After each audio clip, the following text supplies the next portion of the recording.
Hello everyone. 2007 से pending India EU FTA finally conclude हो गया है and it is being held as mother of all deals as it connects nearly 1.9 billion people and nearly 25% of the global GDP. इसके अंदर India ने high and European cars जैसे कि BMW पर अपनी इंपोर्ट ड्यूटी को 110% से 40% तक रिड्यूस कर दिया है and it will be gradually reduce to 10% over the next few years. Along with this, 150% Indian tariff on the European wines will be phased out gradually. इसके बदले में over 90% of the Indian goods will get duty-free access to European markets.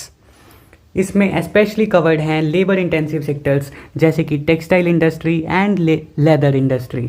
इसी के साथ WTO के GATS यानी कि general agreement on trade in services के मोड 4 के under Indian IT and health care professionals को फास्ट ट्रैक वीज़ाज प्रोवाइड किए जाएंगे so that they will be able to provide their services in the European markets.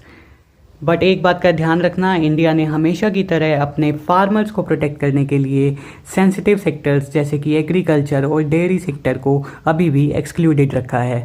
The agreement is now under legal scrubbing and it is expected to be fully implemented by early 2027।